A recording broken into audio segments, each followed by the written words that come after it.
Your soulmate's ex doesn't want you to see this. But there's something you need to know. Beloved, your soulmate's ex does not want you to see what was found. And before your mind goes to cheating, betrayal, or some secret relationship, that is not what this is. In fact, the ex is not trying to protect your soulmate. They are trying to protect themselves. Because what exists on this page proves something they spent months refusing to admit: their relationship with your soulmate was never really competing with you.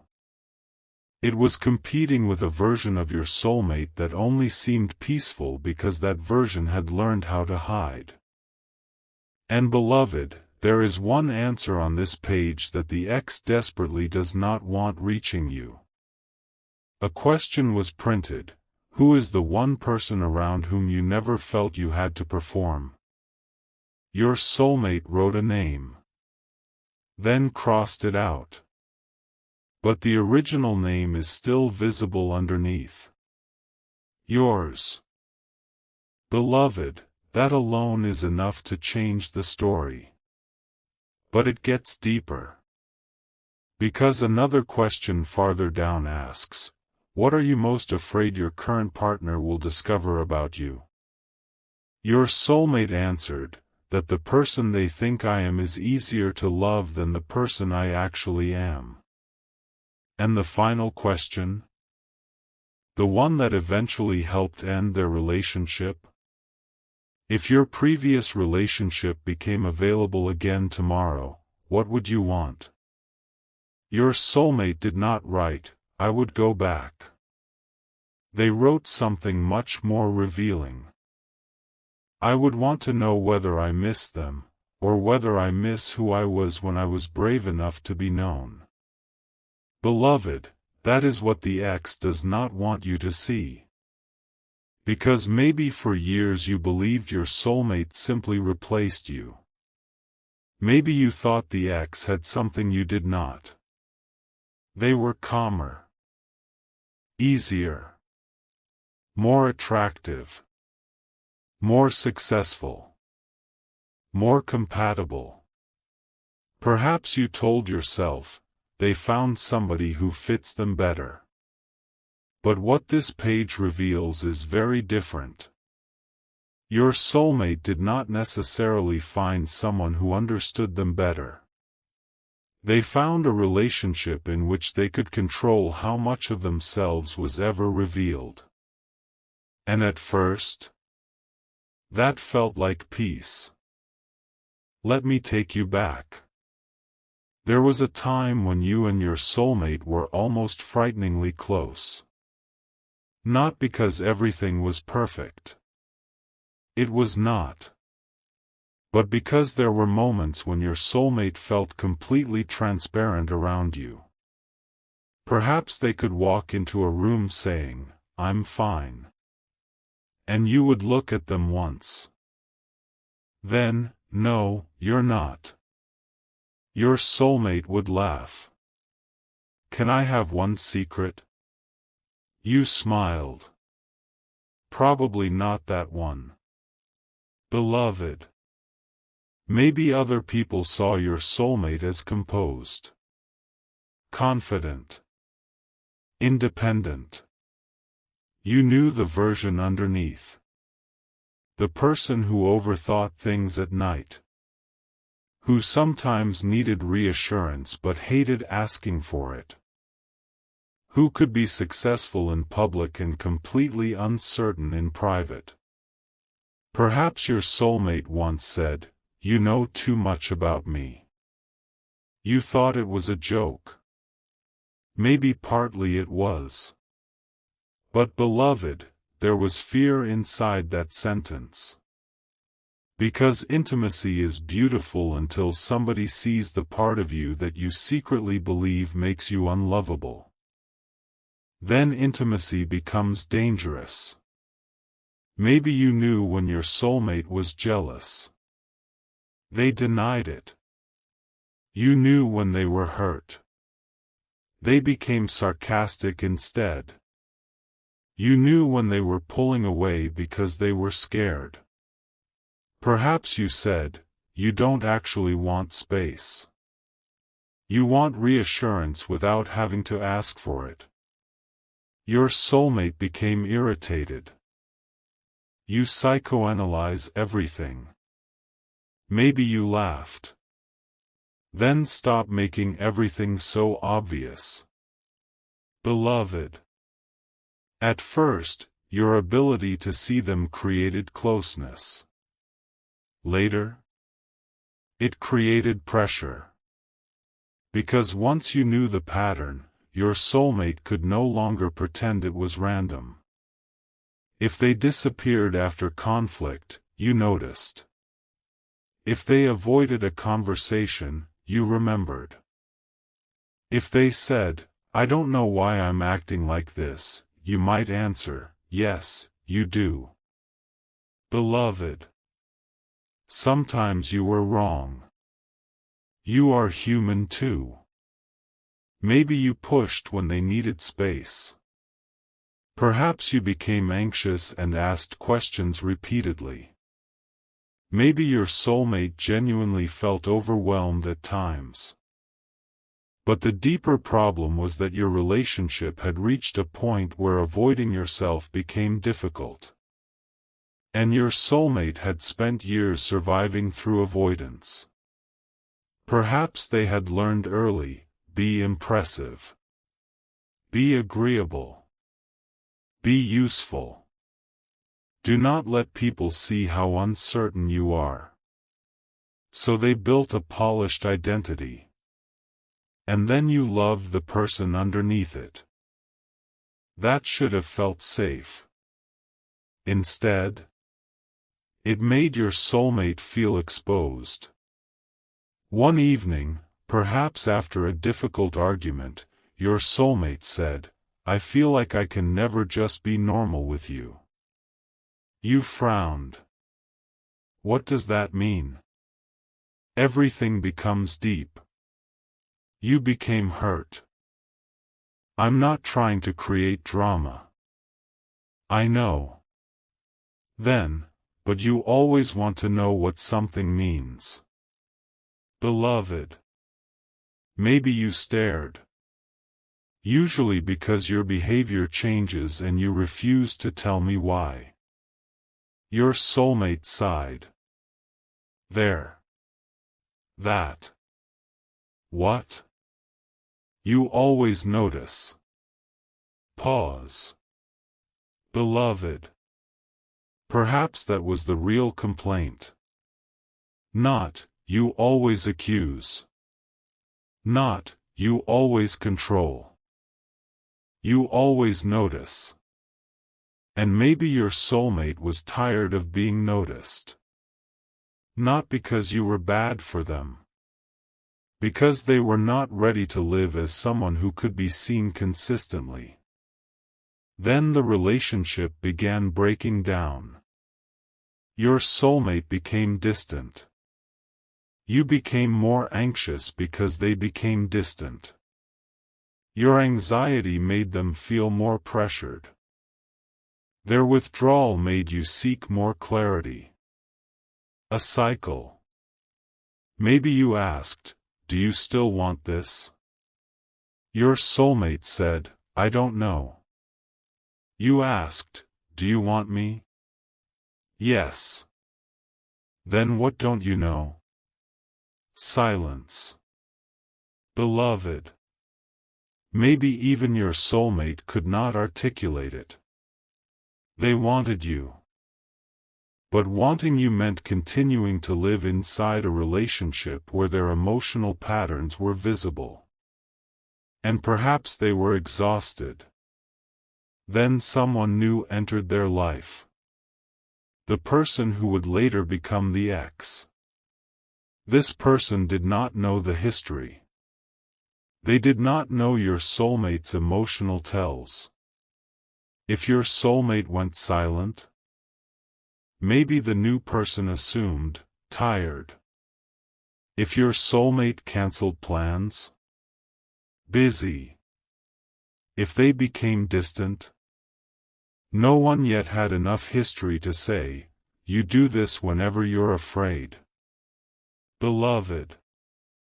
That felt incredible. Your soulmate could start again. No record. No backlog of hurt. No one remembering the last time. Perhaps they told themselves, "This is healthier." Maybe it was calmer. At first. No repeated arguments. No long emotional postmortems. No one saying, "We need to finish the conversation from yesterday." Your soulmate thought, "See? Maybe you were the problem. Maybe your relationship had simply been too intense."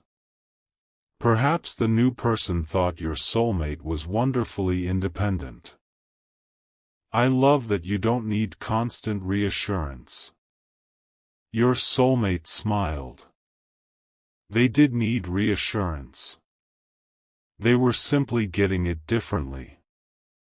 Through admiration. Through novelty. Through feeling desired. Perhaps the new person said, "You're easy to be with." Beloved.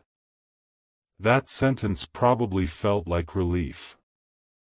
Because by the end, you and your soulmate had both begun feeling difficult to each other. So your soulmate leaned into this new identity. Easy. Calm. Uncomplicated.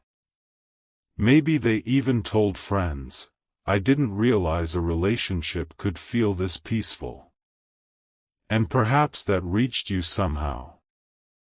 That hurt. Because maybe you wondered, was I really that exhausting?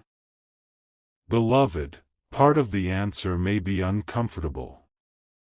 Your relationship did have painful patterns. It may have needed change. But new relationships often feel peaceful because nobody has touched the deepest wound yet.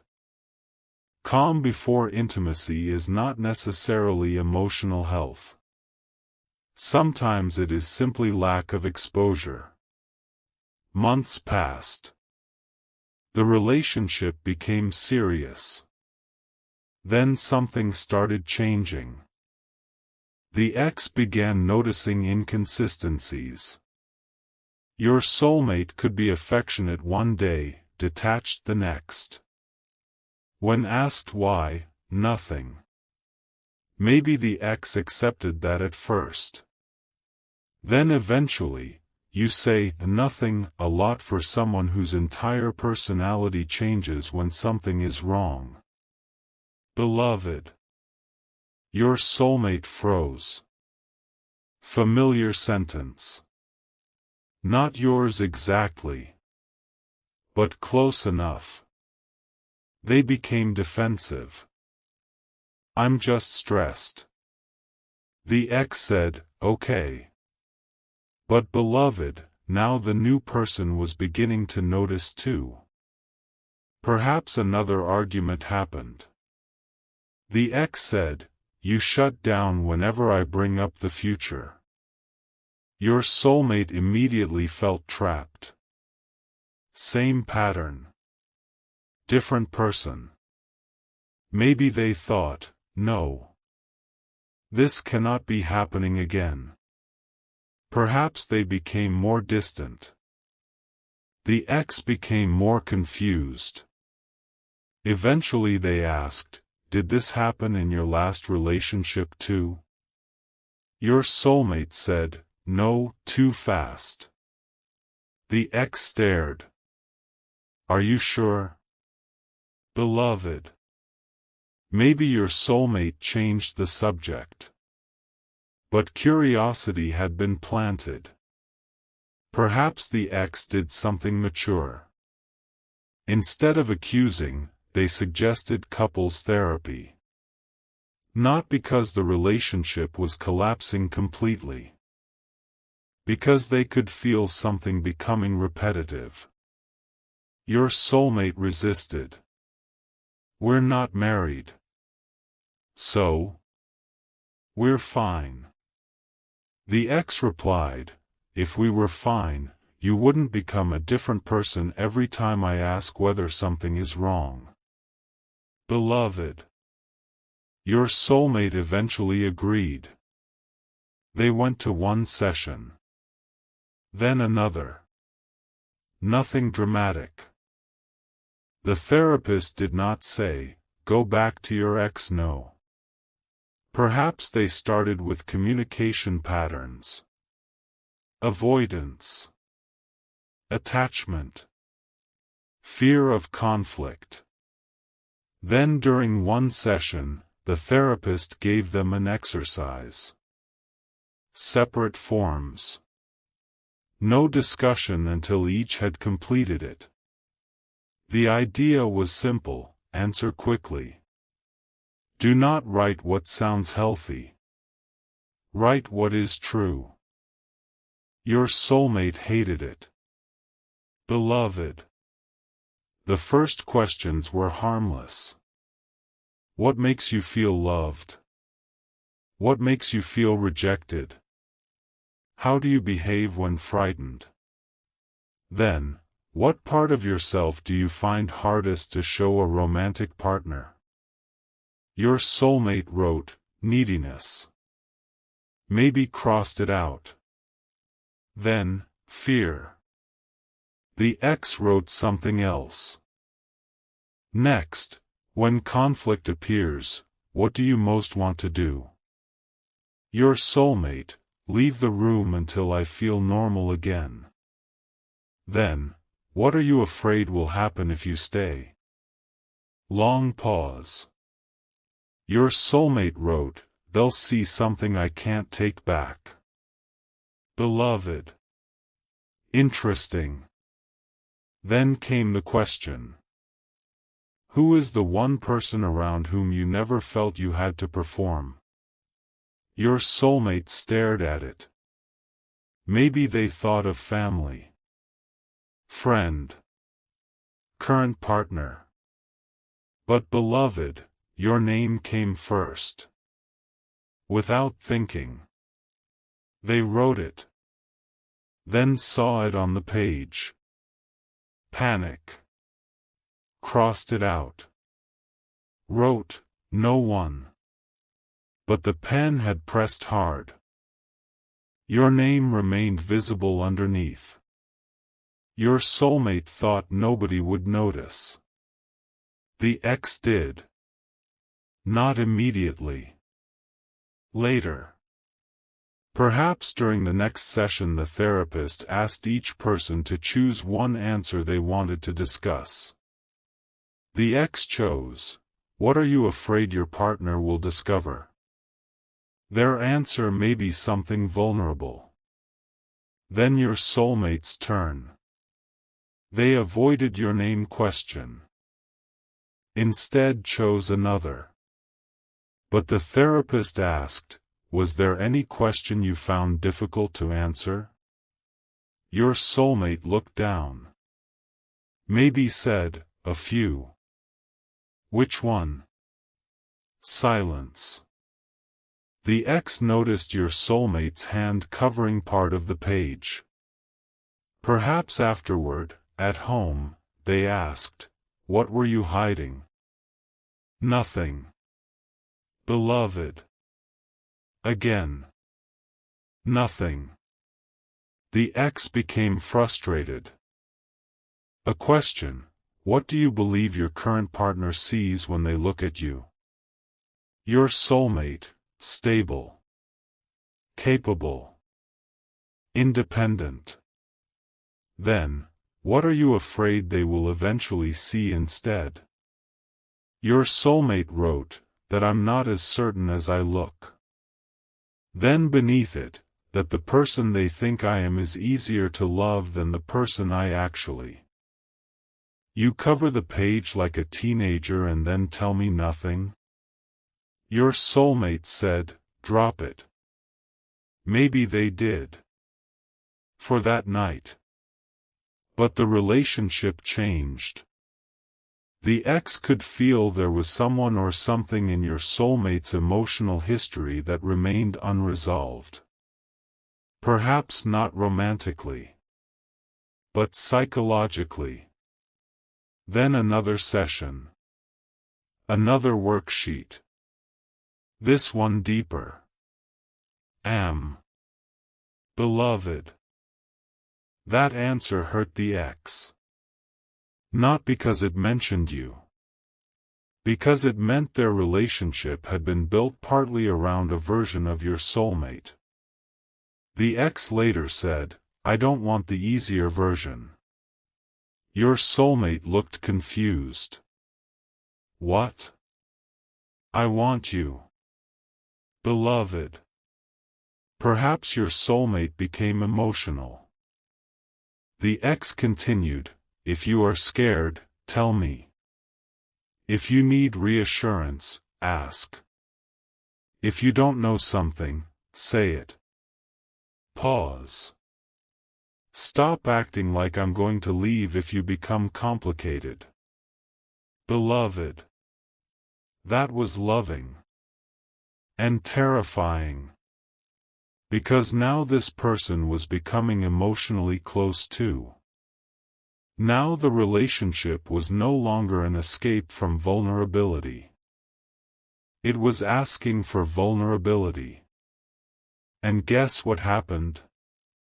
The old pattern returned. Your soulmate withdrew. The ex pursued. Your soulmate felt pressure. The ex felt abandoned. Beloved. Same architecture. Different person. That is when the ex finally realized, you had not created the pattern. You had encountered it first. Perhaps this realization created shame. Maybe the ex had spent months privately comparing themselves to you. Thinking, "I'm calmer than them. I understand your soulmate better. I don't make everything difficult." Now they were becoming the one asking, "Why won't you talk to me?" Maybe they thought, "Oh. Perhaps you were not crazy. Perhaps you were not clingy." Perhaps the relationship itself produced anxiety because your soulmate kept disappearing emotionally. Beloved. Again, this does not make every reaction you had correct. But context changes judgment. Eventually, the therapist gave one final exercise. Maybe the relationship was near breaking point. Question. Imagine your previous relationship became available again tomorrow. What would you want? The ex saw the question on their own form too. Maybe they wrote, "Nothing." Their previous relationship was over. Clear. Then they looked across at your soulmate. Your soulmate sat frozen. The ex's stomach dropped. "Why are you taking so long?" The therapist gently said, "Let them answer." Beloved.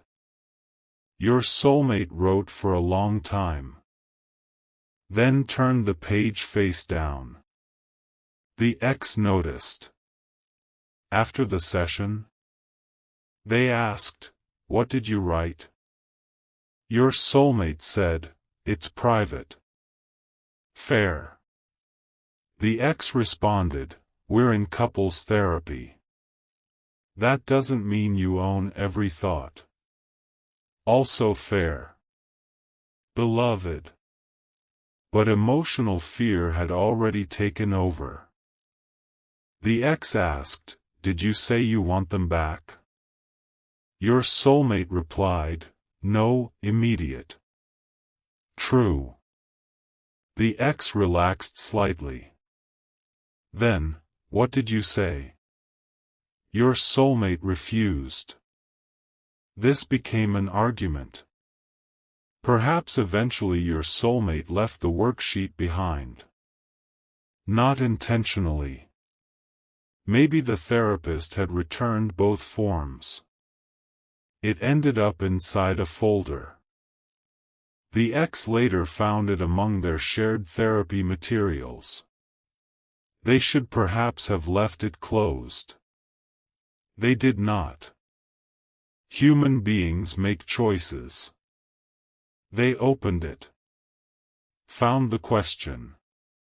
And read, would want to know whether I miss them, or whether I miss who I was when I was brave enough to be known.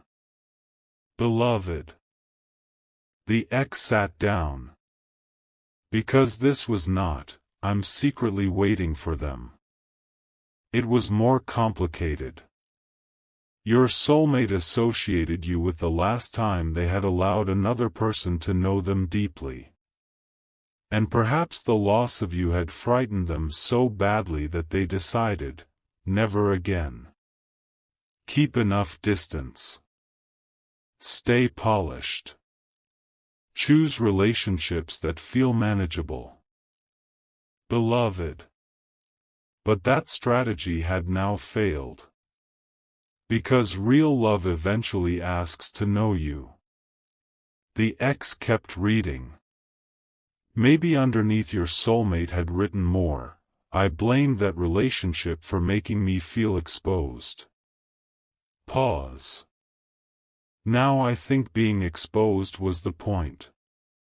Then, I left partly because I wanted to feel like myself again. Beloved.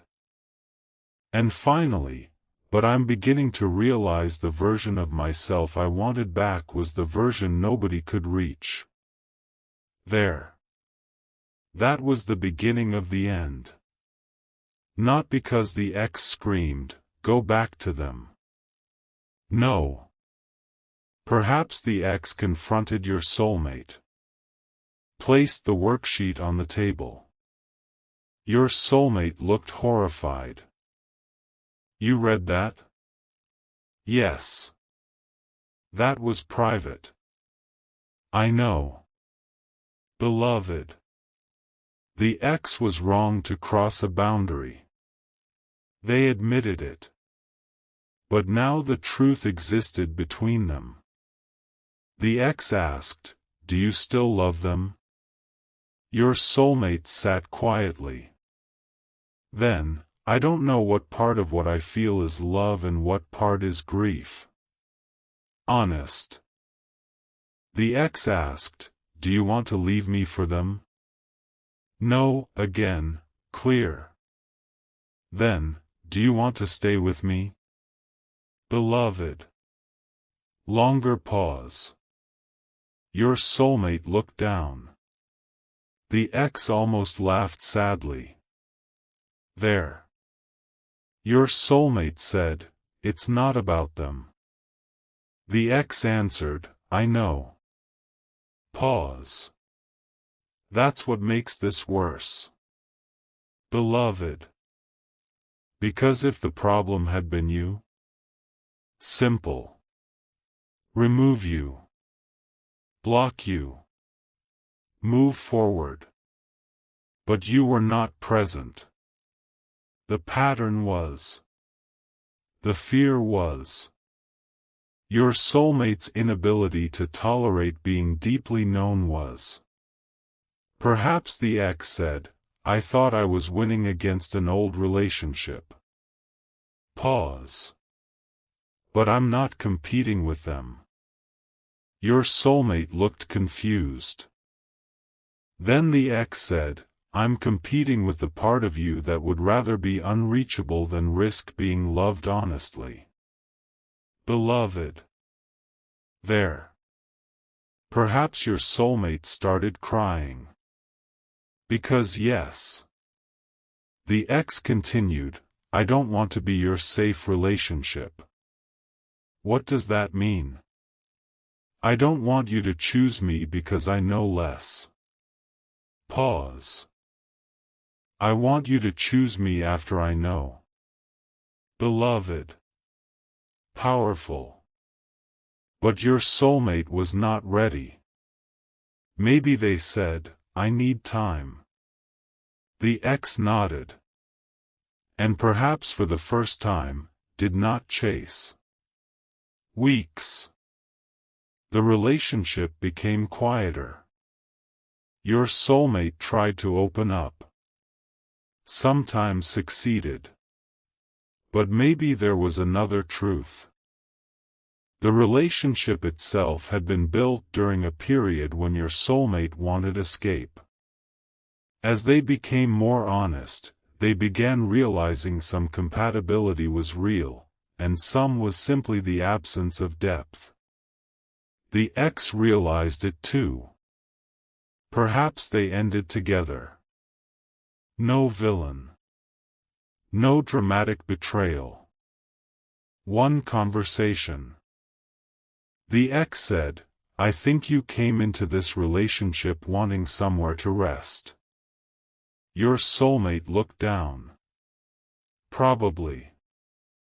And I wanted to believe being easy to love meant I was being loved better. Beloved. There. Maybe both cried. Then your soulmate said, "I'm sorry." The ex replied, "I know. Perhaps, I think you loved me as much as you knew how to then." Pause. But I don't want to keep being loved by someone who is still learning whether being known is safe. Beloved. They ended. And your soulmate did not contact you. Important. Because maybe this time they understood. You are not treatment. You are not closure. You are not a reward for becoming emotionally aware. They needed to sit alone. Perhaps therapy continued individually. Months. Maybe longer. Your soulmate began answering questions without needing a partner to force them. Why does vulnerability feel dangerous? Why do I disappear when someone sees something I dislike about myself? Why do I confuse peace with distance? Why did being loved by you feel more threatening than being admired by somebody else? Beloved. Slowly, your soulmate discovered something. They had told themselves, "You were too intense." Maybe sometimes you were. But the real fear was, you remembered. If they apologized and repeated the pattern, you knew. If they said, "I'm fine," you noticed. If they used charm to avoid a conversation, you would say, "Cute. Now answer me." Beloved. You required continuity. The new relationship initially allowed resets. Every day could be clean. Until intimacy made that impossible. Perhaps your soulmate began understanding, a healthy relationship is not one where nobody ever sees your worst pattern. It is one where seeing it does not automatically become humiliation. Where accountability does not mean rejection. Where you can say, "I'm scared," without becoming less worthy. Beloved. Maybe one day your soulmate revisited that worksheet. They had their own copy. They saw your crossed-out name. Perhaps for the first time, they did not romanticize it. They did not think, "You were my one true love." Instead they asked, "Why did I feel like I did not have to perform around them?" The answer? Because you often loved them after seeing the mess. Not always perfectly. But you stayed in difficult conversations. Perhaps once your soulmate had completely broken down in front of you. Embarrassed afterward. Said, forget last night happened. You replied, why? Because I was pathetic. You looked at them. No, then maybe, you were overwhelmed. Beloved. Your soulmate remembers. They had expected you to see them as weaker. You did not. Maybe another time they confessed something they were ashamed of. A failure. A bad decision. You were disappointed perhaps. But you did not destroy them. You asked, what are you going to do about it? That was your way. Beloved. Your soulmate finally understood, being known by you was frightening, but being known was not the thing that destroyed the relationship. Running from being known did. And then recently, something happened involving the ex. Perhaps they were clearing old belongings after moving. They found the therapy folder. Your soulmate's worksheet still inside. The ex should have thrown it away. Maybe they intended to. But there was unresolved shame. They had read something private. They had also spent time talking about you unfairly during the relationship. Maybe to friends. Perhaps saying, their ex really messed them up. That narrative had helped the ex protect their own pride. If your soulmate struggled emotionally, blame the previous relationship. You. Beloved. But after enough distance, the ex realized, that was not fair. Perhaps they contacted your soulmate, I found the old therapy folder. Your soulmate replied, throw it away. The ex said, I will. Then perhaps, there's something I need to ask first. What? Did you ever tell them what was on that page? Your soulmate became still. No, do you plan to? I don't know. Beloved. The ex became uncomfortable. Because part of them did not want you knowing. Why? Not because the page proved you won. Because it proved the ex had been mistaken about you. Maybe the ex had thought, they were emotionally demanding. They damaged your soulmate. They made intimacy difficult. But the worksheet revealed your soulmate had actually remembered you as the person around whom they had felt least required to perform. That challenged everything. Perhaps the ex said, I don't think they should see it. Your soulmate asked, why? They'll misunderstand. Maybe, they'll think you were secretly choosing them while we were together. Your soulmate responded, I wasn't. I know. Then, but that's not how it will look.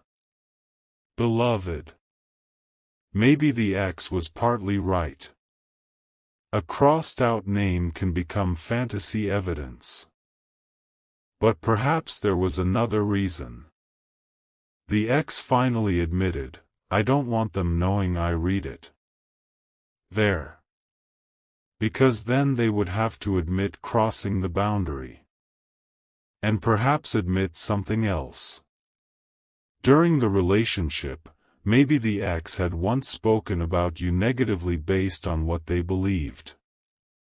Perhaps even to someone who knew you. Maybe comments reached you. You had wondered, why does this person hate me? Beloved. Now the ex felt ashamed. They had judged someone who was not participating. Maybe your soulmate said, they deserve the truth more than you deserve comfort. Interesting. The ex became angry. So now you're protecting them? Your soulmate replied, no, pause. I'm trying not to protect myself through silence again. Beloved. There. Maybe the ex calmed down. Because that was exactly what your soulmate had been learning.